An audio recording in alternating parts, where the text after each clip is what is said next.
Hey there! This video is going to be all about the dynamic range of the Canon R5 Mark II. Now I know a lot of you out there watching, and myself included, have been really curious about how well this camera is going to perform in terms of dynamic range in video. Now there's a couple of things going on here. Canon has first of all stated that the R5 Mark II has 16 plus stops of dynamic range in C-Log2, which is a pretty high number, and we all know that camera manufacturers like to report the total number of stops of dynamic range, not necessarily what's usable, but it is a very high number. Also, Canon included C-Log2 in the R5 Mark II, and it's the first time it's been in one of their mirrorless cameras, so that is really exciting. So we'll take a look and see how well the dynamic range performs in the R5 Mark II. Also, I'm going to compare how it looks against the R5C, and I know a lot of people have questions about that, myself included. Now, this is not going to be a full deep dive comparison between these two cameras. That will come in the future, but I want to take a look at the dynamic range. So, as I'm standing here on my porch, I'm in the shade here. We got the bright sky and road behind me, and taking a look first right off the bat here and see how the dynamic range is on these two cameras. Of course, I'm recording in C-Log2 in the R5 Mark II and C-Log3 in the R5C. So first off, the results I got are very interesting in my tests, and I can't wait to share these with all of you. Also, there are a lot of modes to record in both of these cameras, especially the R5 II, in terms of codecs, resolutions, bitrate. So I'll do my best to cover enough to get a good idea of what's going on here. But before we get into the rest of the video, if you are new to the channel, welcome. My name is Josh. On this channel, I focus on technical reviews of cameras and lenses. I also do deep dives and tutorials. So if you're into that kind of stuff, then you're in the right place. I also want to mention this video is not sponsored whatsoever. I purchased both of these cameras with my own money. So if you enjoy independent reviews and channels like this one here, I would really appreciate it if you would check out the affiliate links down in the description. There are links for both of these cameras and all the gear that I use on a regular basis. They don't cost you anything extra. They really help me out personally and, of course, keep this channel going. I will be providing a lot of footage for you to look at comparing these two cameras as well as my usual nerdy tests. But first, let's talk about C-Log2 versus C-Log3, since that's a really new feature for the R5 Mark II and a big difference between these cameras. Now, C-Log2 has more potential for dynamic range than C-Log3, and C-Log2 is most often preferred over C-Log3. Myself included, I'd much prefer to shoot in C-Log2 over C-Log3. Now, the reason why C-Log3 is called C-Log3 is that it came out after C-Log2. I know this is very confusing because C-Log2 is better than C-Log3. Now, for example, with Sony, it makes more sense because S-Log3 is better than S-Log2. Either way, the reason why it's numbered that way is C-Log came out first, then C-Log2, then C-Log3. Now, C-Log2 is referred to as having a flatter curve since you get a flatter image out of the camera, and C-Log2 will have less contrast, and I'll show you this in a little bit. Now this graph is a little bit confusing, so we'll take a look at another graph. Now both of these graphs are from the Canon white papers on Canon log gamma curves, and I'll leave a link for that down below if you want to look at that yourself. So let's take a look at this other graph. So let's take a look at these two log curves, and this graph is a little bit easier to pull out information from. If we start by looking at the shadows, which is in the lower left part of the screen, you see C-Log in red, C-Log3 in green. They overlap and they have the same black point. C-Log2, which is in blue, has a lower black point. It's lower on the graph, thus allowing us to capture more information in the shadows. Now, if you take a look at the highlights, which is the upper right-hand part of the screen, you can see how it goes from left to right, C-Log, C-Log3, C-Log2, meaning C-Log2 reaches pure white more stops above middle gray. So basically, we can capture more highlight information. And lastly, the other thing you can pull out of this graph is if you look at middle gray, which is the y-axis in the middle there, you can see how C-Log and C-Log3 have the same exposure for middle gray, whereas C-Log2 is higher. So there's a lot of things you can understand about the log curves by looking at this graph that you can find in the white papers. And here's a few figures to see the black, middle gray, and white points. For example, C-Log and C-Log3 have 34.3% IRE for middle gray, and C-Log2 is 39.8% middle gray. These are the numbers that I use for getting proper exposure on a gray card. I've definitely made videos about this, and I'll leave those linked down below. And if you wanted to use zebras for that, you can set your zebras to those values, or you can use false color. So the big question that comes up over and over is, why doesn't Canon put C-Log2 in the R5 or the R5C? Well, they've said that there isn't enough dynamic range in the sensor of the R5 and R5C to cover the dynamic range needed for C-Log2, so they're not going to do it. I did make a video about this and talking about the history of the log curves and stuff, and if you want to check that out, I'll leave that link down below. Now, the R5C does not shoot in C-Log2. If you record in RAW, you can interpret it in C-Log2, and I'll show you that in a minute.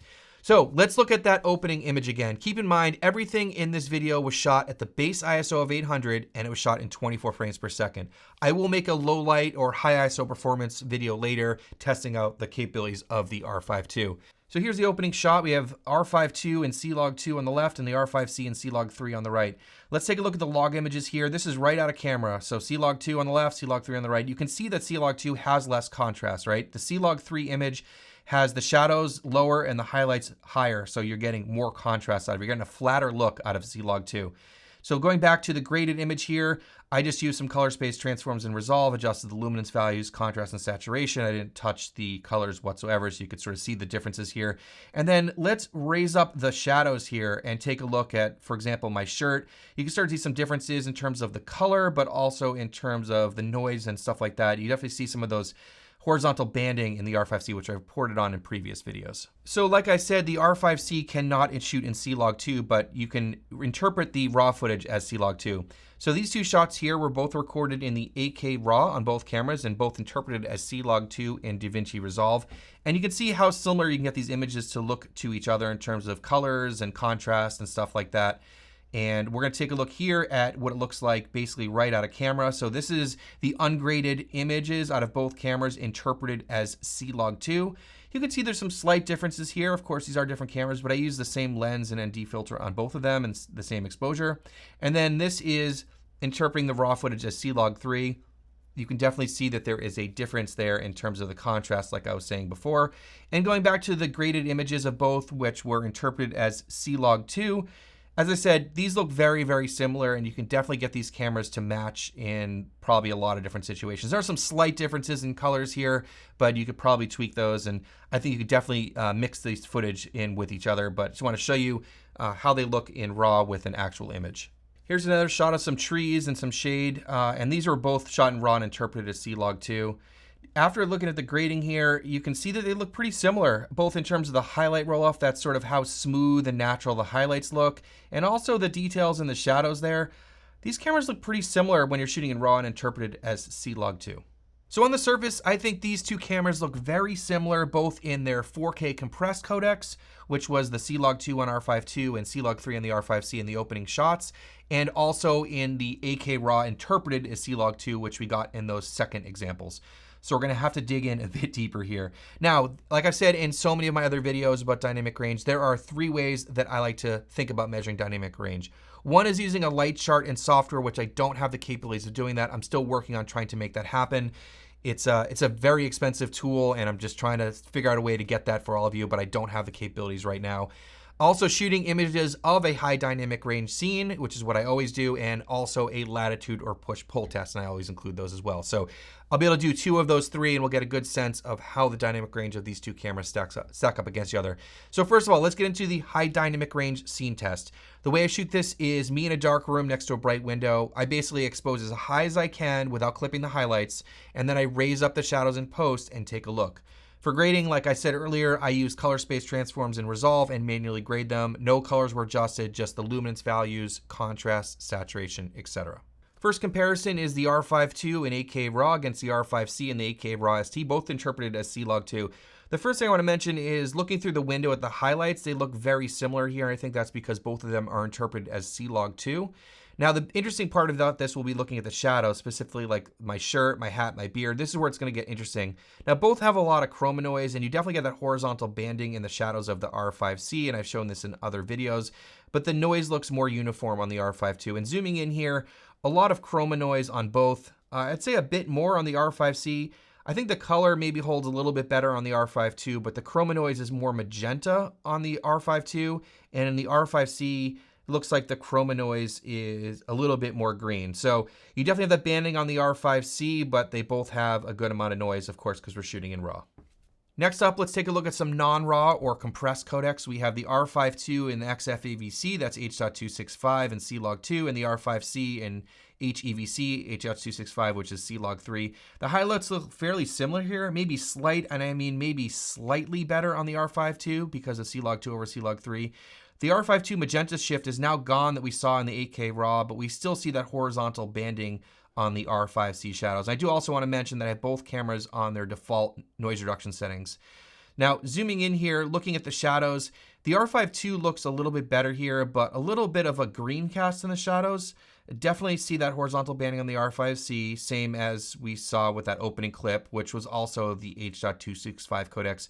But that was in 4K, and here it's in 8K. They kind of perform pretty similarly. Next up, we have the same codecs that I just showed you, but now this is the 4K versions of them. So these are the 4K Fine, which is oversampled in the R5 II, and the 4K HEVC in the R5C is also oversampled from the 8K. So these should be looking pretty similar here. The highlights slightly better on the R5 II, like we saw in the previous example, and you see that green cast in the shadows of the R5 II. Now, zooming in, this looks like the 8K comparison in terms of the noise and the banding. So overall, other than the banding on the R5C, these are pretty close, I think, between the two cameras, with some pros and cons of each image in terms of, you know, the color and the noise and the banding and stuff like that. So overall, I'd say these are pretty close in the compressed codecs, even shooting in C-Log 2 versus C-Log 3. Now let's look at comparing some of the different codecs and resolutions of the R5 II. We have the 8K RAW on the left, and we have the 4K SRAW on the right, both interpreted as C-Log 2. The 4K SRAW is a new codec that I'm personally very intrigued about, and I'll be doing a lot of testing about that because it could be really cool. Now the 8K RAW shows that magenta shift that we saw earlier. The highlights look pretty similar though here, looking out through the window, but there's a little bit of a difference in terms of the overall colors. Zooming in, fairly similar here, like I said, but I might give a small advantage to the 4K SRAW since it looks like it has a little less chroma noise. I think the color overall looks a little bit more accurate on the 4K SRAW as well. I wish Canon would tell us what the details are with the 4K SRAW mode. I know that it is not oversampled, so some sort of line skipping or pixel binning type thing. A lot more testing to do with the 4K SRAW, but I think I give a slight advantage here over the 8K RAW. Lastly, let's look at the 4K H.265 versus the 4K SRAW to see if there's a difference there between compressed and RAW when shooting in 4K on the R5 II. The highlights look similar here, which makes sense since we're using C-Log 2 in both of these. It looks like there's less luma noise on the H.265, which makes sense since it's oversampled, and there could be some noise reduction going on here. The H.265 has a green cast where the SRAW looks a little bit more natural to me. Zooming in, more of what we saw just now, more luma and chroma noise on the 4K SRAW, which makes sense because we're looking at a RAW codec. But I think looking at these, I think I prefer the colors better on the 4K SRAW here. So interesting to see the differences here between the compressed codec and the 4K SRAW. Like I said, a lot more testing needed to be done on the 4K SRAW. So before we get on to looking at the Latitude test, there are a few things I want to mention about using the R5 II's RAW footage in Resolve, both the 8K RAW and the 4K SRAW. The first thing has to do with the exposure control in the RAW controls. You actually can't adjust the exposure past either +3 or -3 stops. You can change it to 4 or 5 stops, but it actually makes no change in the image. So for the Latitude test, I usually adjust the exposure with the RAW clips in the RAW tab, but I had to go to 3 and -3 and then just adjust it manually. So if you're going to push the image that far, as of right now, you can't push it past +3 or -3. Maybe Resolve just needs an update. It works fine for the R5C RAW footage. I saw there were some updates on the Canon website for Final Cut Pro and some other editors and stuff like that, but I didn't see anything in there for Resolve. So maybe there needs to be an update, which tends to happen sometimes with new cameras, and maybe this is a slightly different codec that's in there. It also, I just want to let you know that it defaults the sharpness to +10, so I turn that down to 0 to make everything match. And when you set the white balance to daylight in the RAW tab, it actually adds a +1 magenta shift. So if you're working in the RAW controls with the R5 II, just make sure you take a look and make sure that they are what you want in there, and just make sure that you are getting what you need out of the RAW controls. But as of right now, with the time of recording this, those are the issues I saw with editing the R5 II's RAW footage in Davinci Resolve. All right, now onto the Latitude test. These are to show how the camera handles the extremes in the highlights and the shadows in terms of image quality, color, and noise.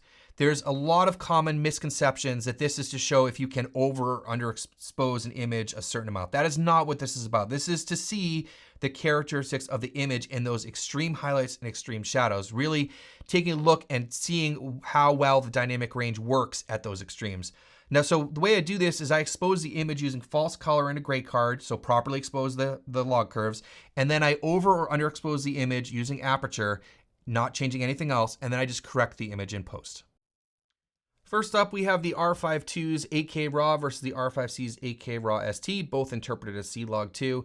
So we start off with the overexposure test, and most cameras I test are fine through 4 stops over, and really at 5 stops is where we start to see some differences. So here at 5 stops, I think they look pretty similar, but the R5II hangs on to color just a little bit more. Now onto the underexposure test, and this backs up what we saw already with the window test.